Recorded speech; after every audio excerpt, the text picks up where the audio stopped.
Hello, friends. Mandar here. As promised, we have two special guests today to talk to us about Canada option. We have Mark Polopoulos, CEO of Syndesus, and Daniel Mandelbaum, Canadian immigration lawyer. They are not new to the channel as we had a session previously in May and one last year. I welcome them back to our audience. Mark owns a couple of companies, Syndesus, Path to Canada, and he helps people bring their current jobs from US to Canada and also helps them find new jobs in Canada. Daniel helps with the Canada visa and immigration situation. So we are very fortunate to have them both on this panel today.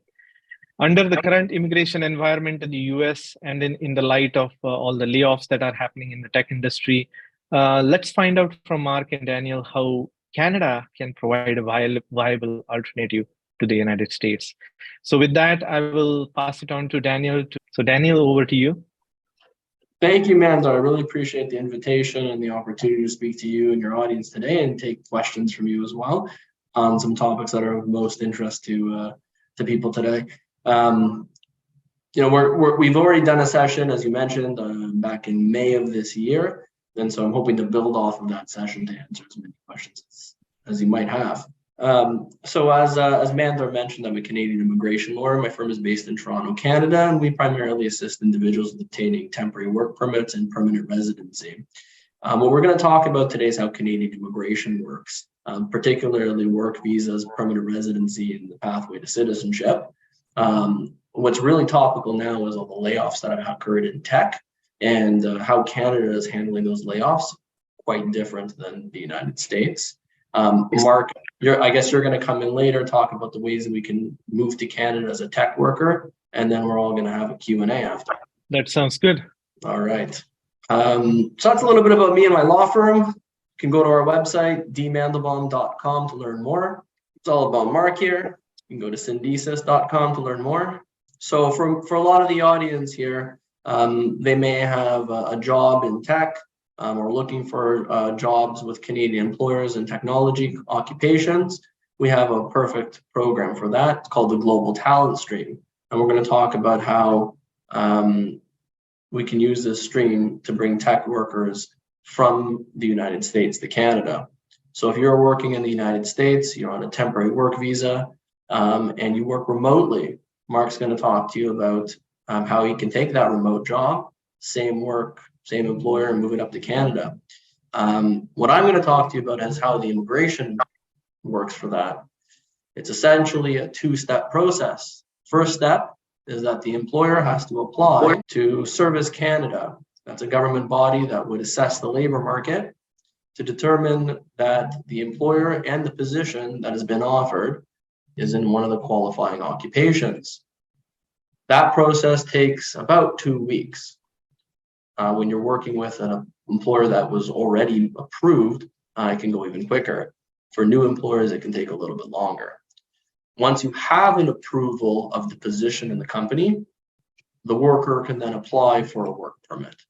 And that process, normal times, takes about 2 to 3 weeks to get a work visa. Due to COVID-related backlogs, it's taking a little bit longer. These are some of the occupations that are eligible under the Global Talent Stream. So you can see it's not just tech occupations, it's also related occupations, right? So you have to have a job offer from a qualifying Canadian employer in one of those. This program is very different than the H1b program. It's not a lottery. It's open 365 days a year. You can apply at any time online. You're with one employer. You have to stay with that employer on a work permit while in Canada. There's no porting in the sense of you can move an H1b like there is in the United States, but to be honest with you, it's so much easier in Canada to move employers than it is in the United States that the concept of porting is just completely foreign because it's not relevant. And then of course, there's no cap on the number of work visas that can be issued. We have targets in Canada, but for foreign workers who are obtaining work permits, the immigration department allows the labor market to dictate what the needs are of companies. So no quotas, no caps, nothing like that. And this is integrally connected to permanent residency. So Daniel, just a quick question. regarding the previous slide, regarding this particular pathway. Did you mention that it's a two-step process, this global talent stream? There is an employer part and then the employee part, right? So can you elaborate on how much time does it take for a new employer to get certified for global talent stream? Well, that process, the government has a target to process them in 2 weeks or less. Even Okay. for employers, the reality is it does take a lot longer than that. There's a component to this where a company has to negotiate with the government something called a labor market benefits plan. Now, what this is commitments by the company to the Canadian labor market. They'll ask how many Canadian employees do you anticipate hiring over the next 12, 24, 36 months? They'll ask how much you're going to invest in skills development and training of existing employees. If the person that you're hiring, are they going to be involved in mentorship, partnerships with Canadian colleges, universities, et cetera, et cetera. And so all of this is designed for not just the innovative positions that we looked at before, but companies that are willing to grow. If the company is facing layoffs, for example, and they're not committed to growth, but they're committed to contraction, well, then you're not going to use this program. But Mark's company has an interesting solution for a lot of US companies in that regard. And he can talk about that because his company is committing to growing. And if you have a US company that's going to hire his company to employ you in Canada, we don't have to worry about any of that. So it can be a concern and can take longer for new companies to be signed up to go through the process. And that doesn't include the preparation time that's required. Working with a company that we've already worked with over and over and over again is a lot quicker than when we're working with new companies as well. So if somebody is applying to a job and they're expecting to go through this program and it's a new employer, it's not going to be 2 weeks from the time that they sign their job contract to the time that they get their LMIA stage 1 approval. It'll probably take much longer than that for a new company. No, that's great explanation. Where I was coming from is if you bring in the current scenario of layoffs where H1b people only have 60 days to find a job in the US who would sponsor their H1. But if at the same time they are able to find an employer in Canada, maybe some startup or something like that, and if they were to pursue this global talent stream, you're saying that they may not have the proper authorization to go through the stream. So what are their options in that case? You mentioned Mark may be able to help in that situation? Right now, because the first stage involves obtaining a position approval, and it's not until the completion of the second stage, which is actually getting the work permit, that a person can come to Canada.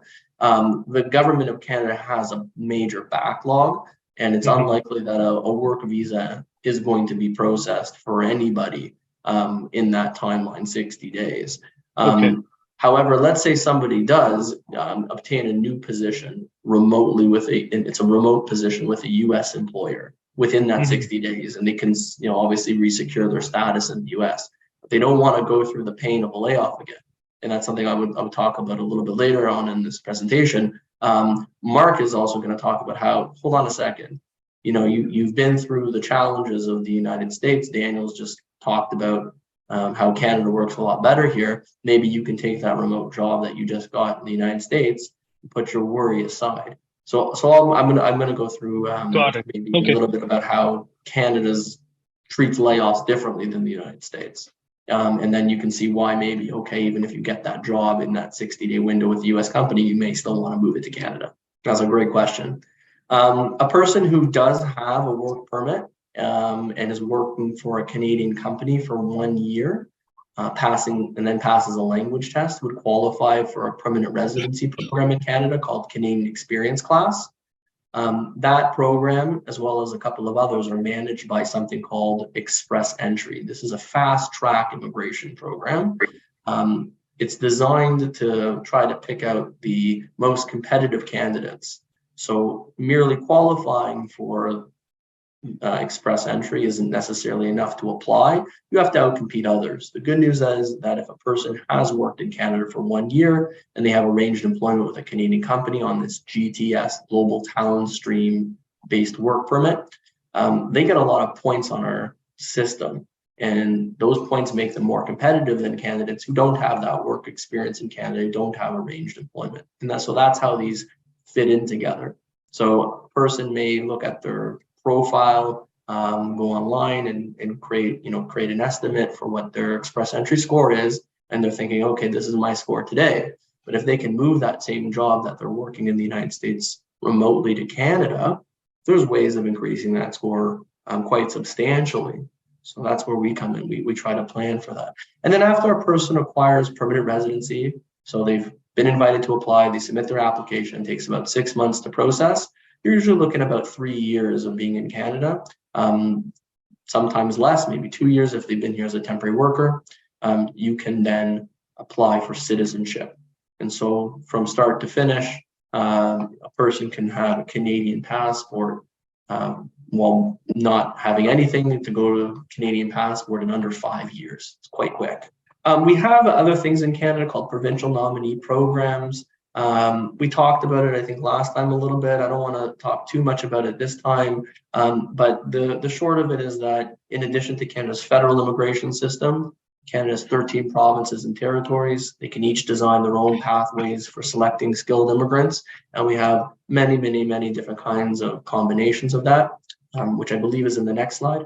So we have programs for skilled workers, programs for university graduates, programs for entrepreneurs and investors.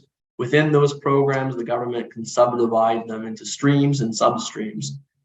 We also have different ways of managing those called systems, right? So in some systems, anybody can apply. In other systems, it's just like the express entry system where it's closed. You submit your expression that you're interested in, your profile, your resume to the government, and you can only apply if you're invited. Now, where I really wanted to focus on today was how does Canada handle layoffs?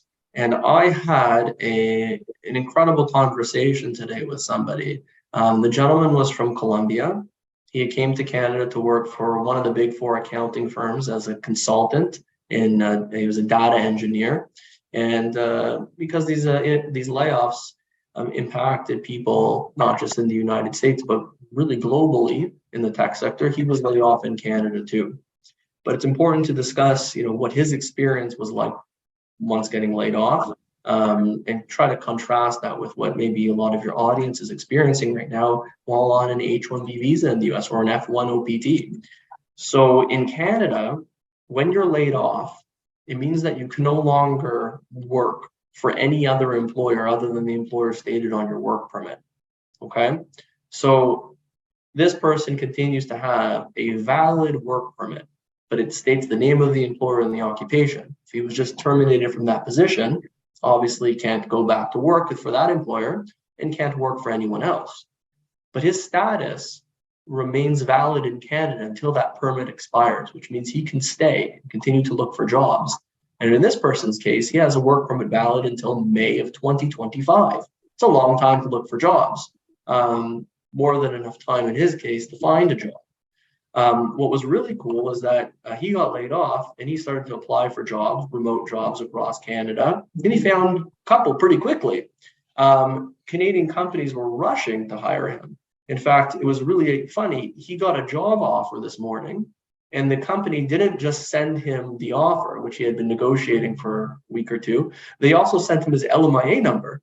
They said, we want you that badly before you even sign this thing. Here's your LMIA so you can go apply for your work permit. Right? They were on this. So he asked me, how can I get a work permit quickly? I've got this one. He hasn't even accepted it yet. He's waiting for a second offer from a second employer in Canada, which is great to hear. Really good paying job. He can work remotely from home in Toronto. And he said, how do I get a work permit here? The way that he can obtain a work permit is by traveling to the Canada-United States border. I said, do you have a car? He goes, no. I said, do you have a friend who's got a car? He goes, yeah, okay. I said, okay. So really simple. You're going to drive to the border. You're going to tell the officers at the border you're not really entering the United States. You're flagpole. He's like, can I do that? I said, it's very routine. It's very routine. Speak to a U.S. immigration lawyer about it. right? You are approaching a US border. You don't have appropriate visa. I told them there are some risks with doing that. But for the most part, very, very minor. It's very routine. What they'll do is they'll hand you a piece of paper. They'll have your name on it, and they'll have the word flagpole. What does that mean? It means you're literally turning around at the flagpole to go back to Canada. You had a work permit, you're going to the US-Canada border, you get to US Customs, they say, okay, go back to Canada. And when you get back to the Canadian side, you can apply for a work permit. He's like, that's it? He's like, how long does it take to get? It depends how busy they are. If they're really busy, they're going to say, come back another time. That's your risk, right? If they're not so busy, you can have a work permit in 20 minutes. So, hold on a second. The company just gave me an LMIA number. You're telling me you can put a package for me and I can have a work permit by when? They want me to start January 9th. I said, oh, okay, sorry. I thought you wanted this done this week. That was it. That was my reaction to what he was saying. So just a quick question here. So unlike what we see in the US, where if you are on H1b and if you lose a job, and if you get another job, you still have to apply for your transfer of H1b. So there is nothing like that on Canadian side. You just go to the border, flagpole, and then you get your new employer secured on that visa. You get your GTS LMIA, you go to the border, okay. you get your new permit. Okay, so there is no formal application process. It's no, just that you are formally submitting your application in person. At the border. Okay. At the border, okay. Yeah. We prepare a complete application. That's right. Yeah. And if they are not closer to a border, let's say, by any chance, is there any other option that they can do their visa? Yeah, you can apply online inside of Canada for to change conditions in your permit. The problem is it's taking a really long time right now, right? I see. Okay. So, and he could have also returned. He said he had spoken to somebody else who told him, oh, you got to go back to Colombia. You'll apply for Colombia. You'll get your visa in a couple months. I said, no. That is an option, right? You go back to your home country, but that's not the option that is most attractive to him. I mean, right. He's got an apartment here and family here, like he doesn't want to go do that. Meanwhile, if you have a spouse and they have an open work permit, which that allows your spouse to work for any employer in any occupation anywhere in Canada, nothing happens to the spouse work permit in their job when you're laid off. If your children are in school, nothing happens to their study permits. They can continue to study. So, yes, it was awful that he was laid off, but it wasn't quite as bad as it was in the United States when someone's laid off. And you got, you're the only breadwinner, only person earning an income, unless your spouse happens to have an H1b, or the US government changes their mind and starts allowing these H4 work visas again. But it's a very different experience. And the Canadian government just generally is a lot more forgiving. We had lots of layoffs across a bunch of occupations during COVID. And the government actually prioritized laid off workers for their applications. So if you were laid off from your job, you would apply for a new work permit online. This was when they didn't want people going to the borders because they didn't want people infecting others with COVID. So they said, stay at home, we're going to process your application a lot quicker. You send a web form to them with a special priority code, and within 3-4 business days, we get a reply. And it would say, you have an interim authorization. You can start working for a new employer while we process your work permit application. And sometimes they wouldn't even send the interim authorization. We just get approval.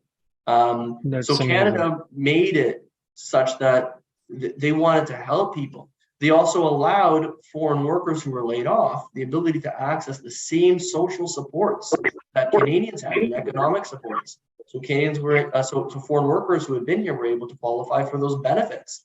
I don't know other countries that were treating foreign workers that way. And it's because Canada wasn't seeing skilled workers as foreign workers. They were seeing them as potential Canadians, right? We have a massive, massive labor shortage and an immigration target right now that is going to be up to 500,000 people by 2025. So Canada wants to land 1.4 million new immigrants in the next 3 years as permanent residents, and they want to rely on our existing talent pool of temporary foreign workers that employers found and brought to Canada. Yeah, thanks, Daniel. That's a good comparison and contrast with U.S. immigration policy, which the listeners to Mandar's channel are used to dealing with. So it's good to have the reality check of here's what's happening right now in Canada. I'll cover two options real quick. I always say for 1 or 2% of the people on this call, there's an option to move your job to Canada. It works for a small number. We'll quantify them. For all the rest, the best approach that we have to offer is getting a whole new employer and moving to Canada and then being part of the immigration system that Daniel's describing. So just a quick overview of what a success story is with Pranav Dewate. Hopefully when people hear this, there's some people on the call saying, that's me. That sounds like that's describing my situation. Pranav in the US, lost the H1b lottery, had to leave the US at a certain point, right in the middle of COVID. His employer was in Dallas. He's working in a tech role. I got in touch with his employer and they said, he's an important part of our team. We don't want to lose him. We understand that Syndesus has this plan, this way to move a job to Canada. So, sure we do. He's a tech worker. Yes. Let's qualify him. Connected Pranav to Daniel. Daniel came back and said, Pranav qualifies for Global Talent Stream. Excellent. Let's get him moved to Canada. So Syndesus is an employer of record, has permission from the Canadian government to sponsor Canadian work visas. We did. Even in the middle of COVID, Pranav was moved from Dallas to Vancouver, where he is now, continues his role, took his laptop with him. His wife got an open work permit. She's able to work for any Canadian company. It's as simple as having an employer that's bought into the idea, having a tech role, and having a job that doesn't require travel to the US, where you can work remote. All those things put together. Pranav is very close, if he doesn't have Canadian permanent residence already, to having that taken care of. And he is basically in Vancouver right now. I always say same job, same title, same laptop, same employer, except it's part of the Canadian system and will be a permanent resident soon. So basically, as I said, Canadian as an employer of record in Canada, we have the ability to sponsor work visas. We have permission from the Canadian government. As Daniel said, Global Talent Stream work visas are relatively fast and easy to get. Daniel and I will share some frustrations that the whole process end to end can take 3 months, 4 months. We remember the days before COVID when it took 6 weeks. So our hope is 3 to 4 months can sound long, but to someone who's sitting in the US who has to go back to home country, they may look at that time frame and say, that's nothing at all. That's relatively quick. So we know it's going to get better, but that's how the process is now. And as I always say, I say the quote again in this process, if we can move your job to Canada, it's basically what you're doing now. You just pick your life up and move to Canada and you continue life up there. So for this process to work, that's how people are like, well, so how does it work? You have to be a tech worker. We always, Daniel and his firm can qualify if you work for your Global Talent Stream. You have to have a 100% remote job. You can't be a road warrior traveling around. This is a job where you're working from a location, no travel required, but you may have, your team may be in the US. And so we always say that the most challenging part of this conversation is you need your employer involved. The employer is the one signing the contract with us. The employer is paying for all the fees. The employer is handling all the contracts. So you may think this is a great idea. You always have to make sure your employer is involved. And the last one's kind of tough. It depends on who you are, but in this scenario, it's you're done with the US, you've given up on the US dream, you want to try the Canadian dream. I can say this as an American citizen who's lived in Canada twice on student visas and on work visas. Canada's an amazing place to live, and as Daniel described, the immigration system is friendly to the people who are in Canada. There is no getting kicked out 60 days later because you didn't find another sponsor for your H1b. Canada doesn't do that. It's a whole different attitude towards immigrants, a great attitude. So the other option, again, for some of you to move your job to Canada, what we find is most of those people are working for small companies. Maybe they're venture capital backed. They prize their workers. They're very protective of their workers. When you're not picked up in the H1b lottery, it's a third try, doesn't work.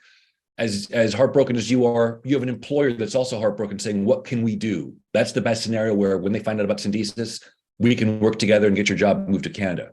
For many other people, the majority of people we work with, maybe they're working for a big Fortune 500 company. Maybe they're working for a consulting company that cannot facilitate a move. You're on your own. In that case, we have Path to Canada. It's our service. It's our marketplace. Takes immigrants from either US or around the world, connects them at no cost to Canadian companies. Now you have a Canadian company saying, I want to hire this person, sponsor their work visa, help them move to Canada. In this case, it's you're on your own. You're trying to find. We're helping you find a new Canadian employer because your U.S. employer, the situation there won't work out anymore. So give a success story. Chaitanya, I had a dinner with him earlier this year just to hear his journey to Canada. He had an H1b. And this was a surprise to me when I set this company up. I thought the majority of people we were working with are ones who had to leave the US or didn't win the H1b lottery or couldn't get into the US. What we found out is the people who won the H1b actually are the biggest volume of people in our database. I say, why is that? Because you get the good news, you got an H1b, you're like, I'm set. My American dream is beginning. And in Chaitanya's case, his immigration lawyer says, that's the good news. The bad news is to get a green card, U.S. permanent residence, you are on a multi-decade long wait. It's going to be a long time. And he described that to us as a depressing situation. As he said to me, he says, how can I pick up my life? How can I bring my family from India? Can I buy a house in the U.S.? Can I get married? Can I do all those things that Americans do when I'm on this work visa? And if I was to lose my job, I have 60 days to find another one and I'm out. That's how the U.S. treats people on work visas.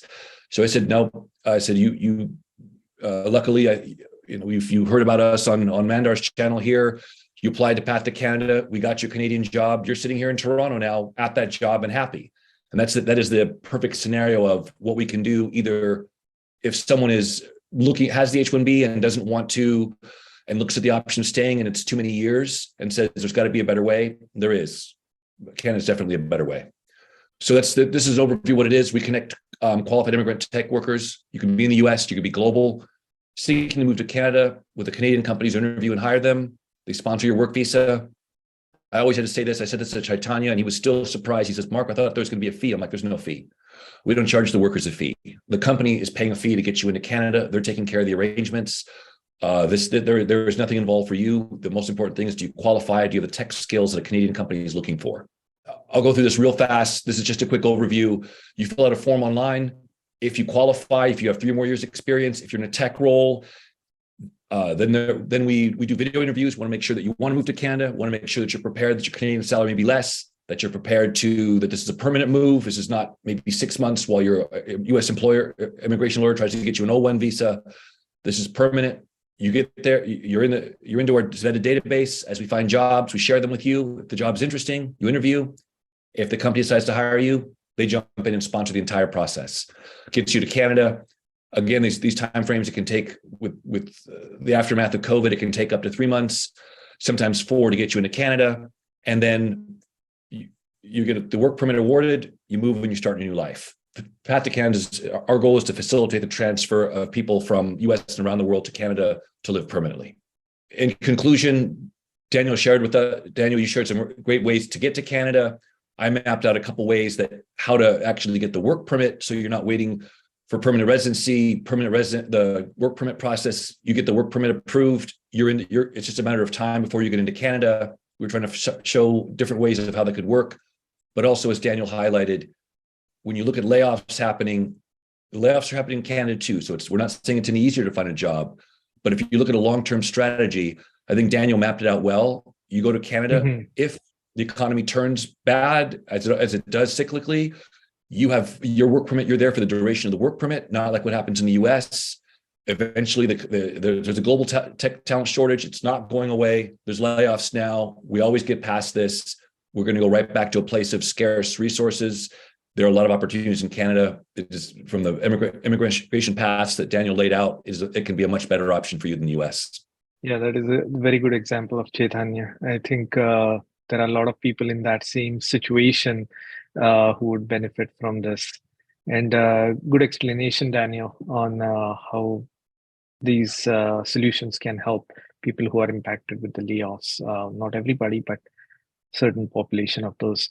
I have one specific question that I keep getting, and this is very common to people who have been in the US for many years, maybe a decade or 2, and they're still waiting for their green card. They're typically over the age of 40 years. And Canadian immigration system, as you know, age matters a lot in their PR processing, permanent resident processing. So what are your thoughts on if they were to pursue this global talent stream, being 40 plus age, would they still have a pathway to permanent residency? So age is one factor for sure. And as a person, when you turn 30, you start to lose points on the express entry system. It's most relevant to people who are not working in Canada, right? You get a lot of points for having Canadian work experience. Your spouse can work and gain Canadian work experience as well. You also get points for having arranged employment, right? So let's say you've lost 100 points because of age, right? You can, with 2 years of Canadian work experience, you will have earned back that plus a little bit extra with a couple of years of Canadian work experience plus arranged employment. So you can make that right back. And so it's not usually a concern. The other factors that matter too. So if a candidate is unable to score highly on a language test, right? Now we're talking, I assume most of the candidates we're talking about today have been working in Canada now for a couple of years. They've been in the United States on an H1b visa for a few years. So we're not talking to candidates who have very little English comprehension. It's probably quite high, right? And post-secondary education matters too. So if you are in the US on an H1b, you have at least a bachelor's, probably, maybe a master's, right? So there are ways of making this back up. If it takes a little bit longer, you need to work 3, 4, 5 years. You max out on Canadian work experience after 5 years, you'll more than make up that. Now, that may sound like, oh my gosh, a long time, but when you're talking, as Mark said, of several decades, perhaps waiting for a green card, it's still nothing. Yeah. Now the beauty is you can also, if you lose that job in Canada, you go to a new employer, you can accumulate the work experience over time with a new employer. That's not a problem. Right. So you're not losing it. You put in your bank and you move on to the next one. Excellent. No, that's great to hear. And I would say most of the audience on my channel are in the tech industry, in the IT industry. So I don't think they have any problem speaking or writing English. So they will probably get those points. The next question I have is for Mark, and I have another one, and then we can go to Allison for past questions. Mark, what is the best way for people to get in touch with you or your company? Is that through the website or? Yes, through I think the last slide you had up there, there's the Syndesus website. There's a place there where it calls out people with OPT expirations, so that basically you can book a meeting through the website. So that'll be if you're thinking, can I move my job to Canada? That's the best way to do it, because what you'll see on the Syndesus website is you'll see the description of here's how the service works. Thanks, Allison. And you'll see a link to where I can book a meeting to find out more. And the other side, if you're like, no, I know my U.S. employer, it won't work for me to move my job up there. So sometimes you just know your employer is maybe a large corporation, or they have a Canadian corporation. They haven't made an offer to move you, and you're like, well, I got to go find my own Canadian job. Then it's just path to Canada.ca, and there's an Am I a candidate form. You just start there, and then you fill the form out, and then that goes right to our team that evaluates and then reaches out if they think there's a match and schedules an interview. That's great to know. And one last question from my side, at least. There are a lot of people who fall into the category where they may have a job with a US employer and they are just scrambling to kind of maintain their visa status. So they are the ones who are interested in moving to Canada, but still doing their current job. In that situation, do they have to maintain their US visa while residing in Canada? The way I understand is if they want to come back to US for any meeting or any one-off meetings or visits, they could still use the H1b. Yeah, Daniel, I wish we had an American immigration lawyer, because I understand, like for this, just to make sure we don't steer anyone wrong, because the easy answer to that is if your OPT expired and like you didn't get picked in the H1b lottery, you have no status in the US. It's over. So then you go to Canada. Now, there's always the option. We've advised people of this, as Daniel says, you go to Canada, 1 year, in year 1, year 1.5, year 2, you got your Canadian permanent residence. Then you get citizenship. Year 3, maybe between year 3 and year 4, you're holding a Canadian passport, and you're like, I've got options. I think I might want to go back to the US on a TN visa. I'm a Canadian citizen. I'm working under a different, things are different for me. We call it the boomerang strategy. You can do that. But you asked specifically if someone has an H1b in the US, like the example of Chaitanya, and said, I'm decades long to get a green card. Let me go build my life in Canada. I don't exactly know what happens to their status in the US because they're quitting that job that's the company that sponsored them. That job's over. He's now in Canada working for a Canadian corporation. I would defer to an American immigration lawyer, but I would think the US would say the job, you quit the job, you moved to Canada, you are now Canadian, you are on the path in the Canadian immigration system. Yeah. Maybe if you come here on a B1 visa or you come down to a business meeting, that's fine. But I don't know how you could maintain a status in the US if you weren't working. We've done several business visitor visas for persons who did come to Canada and then they go back as a business visitor. I know that there are some visas in the United States that permit dual intent. And if you've also applied for your green card, but you've got your priority date, it's really a long time out of there. And I do recall when we were speaking, Mark, with another U.S. immigration attorney once doing a different webinar, one of the strategies was actually, well, you can actually maintain that priority date, right? And, long term, working on how to get back to the United States, and people were able to do that. And plan immigration strategies to make that happen. But I don't want to give a blanket answer for everyone. I think it depends on where you are in the process. Do you have your H1b, or you want to, like as Mark said, an F1 OPT? If you have your H1b, do you have your priority date? And how far out is it? Maybe it'll be irrelevant in 5 years after working in Canada. And you build up your skills in your resume, and you're considering a move back to the United States, while you are waiting for EB2, maybe now you've improved your profile such that you can apply under EB1. Like there's other options. 5 years in tech is a long time, and it's also in immigration a long time. So lots can happen between now and then. But that's a good point, Daniel, because we've worked with some people who, I'm thinking of one who had to go back to home country, was China, home country. It's like the OPT's expired, the grace period's expired, they go back to home country, but then it was like weeks or a month later, it's like Canadian work visa, and they came right back in. So you're right, it's always important to maintain that, to follow the rules in the US because the Canadian immigration's watching. Okay, no, that's great. That's all questions I had. Alison, do you have any questions from last time that we want to cover here? Hi, okay, go ahead. I am technical support for Syndesus for Mark. So here's some questions that came in from last event that we just didn't have time to get to. This one is for Mark. It's from Hiran Patel. He says, as part of the Global Tech Talent Program, does your company help for candidates living in India, or is it only candidates who are in the US? Both. So I would say are the people who've come to us, I think it started off, it was like 80% US, 20% global. Now it's more of a 50-50.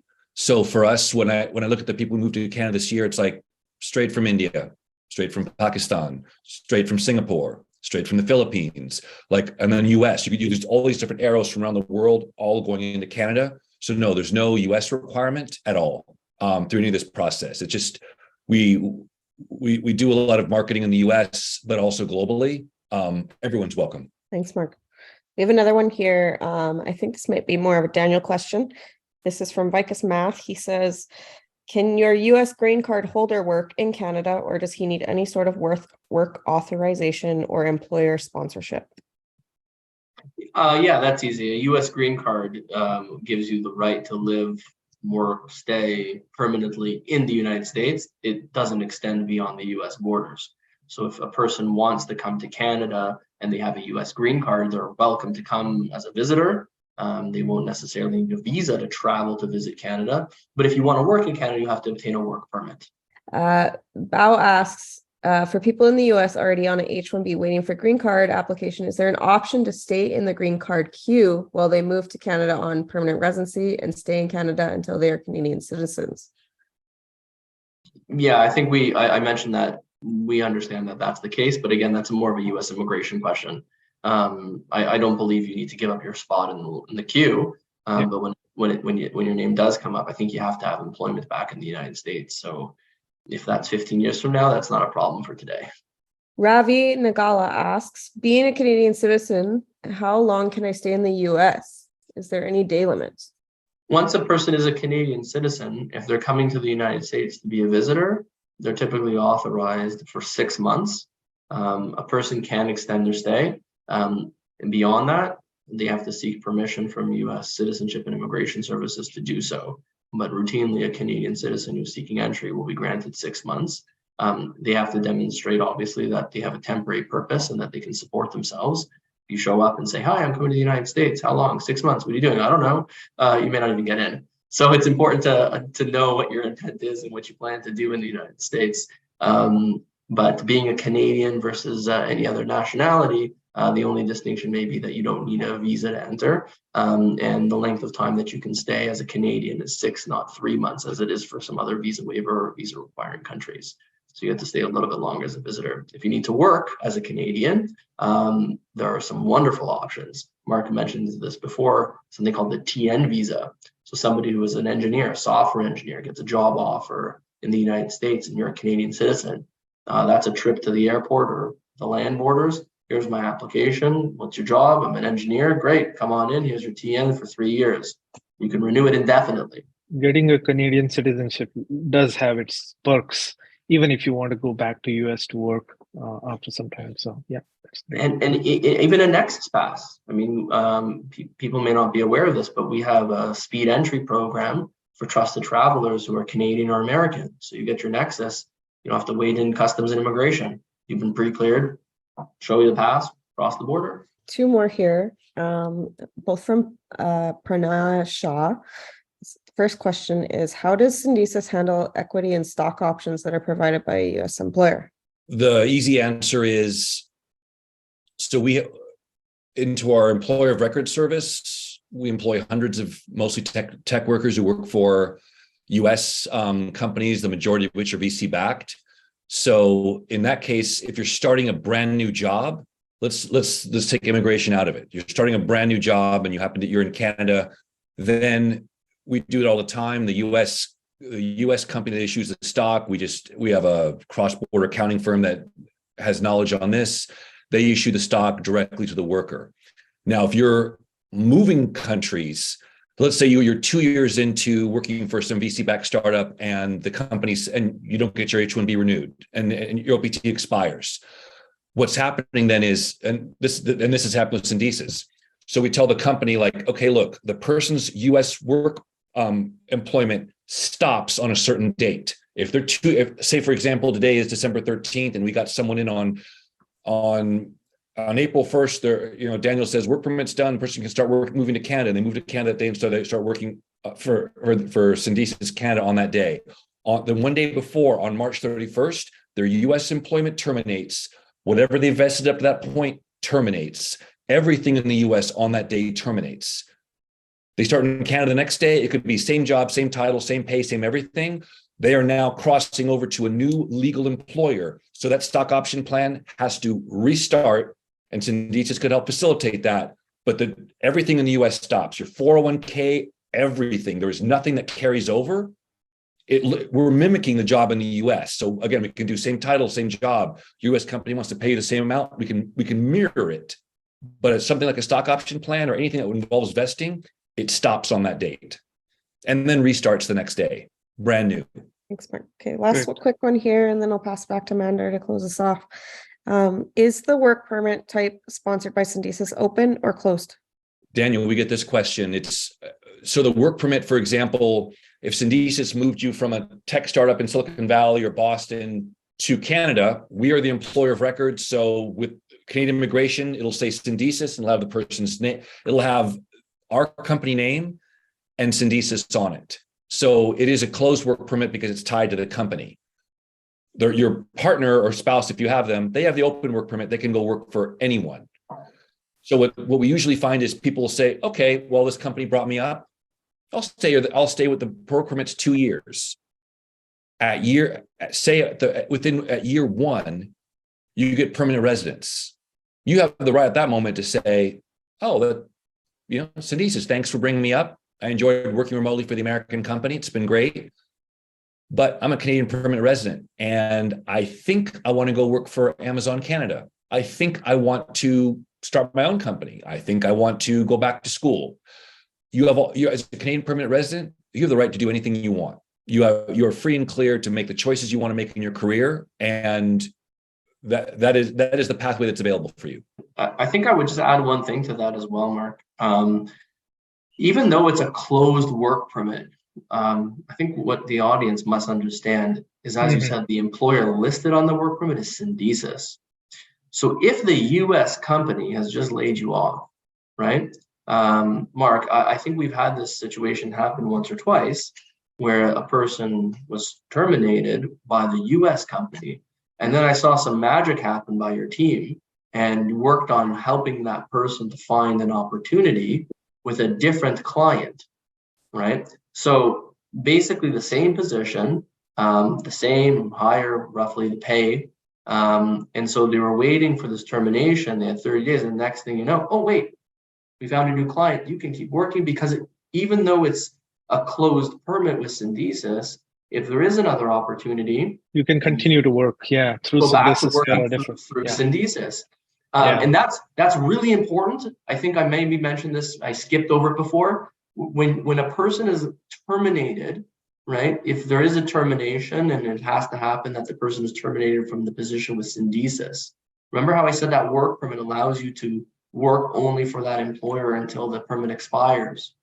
So if that person is terminated by, through the direction of the U.S. company, and another opportunity comes up for that person 2 or 3 months later, we don't have to apply for a new work permit. Yeah, I think we are up to an hour. Thanks, Alison, for the additional questions you kept track of. And I really want to thank Daniel and Mark for coming on this channel and giving so valuable information to our audience. So thank you all for watching this video. If you like this video, please share it with your friends who are impacted and who would want to know more about Canadian immigration. And you can get in touch with Syndesus through the links I will be providing in the description, and directly with Daniel Mandelbaum for any of your Canadian immigration questions or services. So thanks for watching this video, and we'll see you in the next one. Thank you.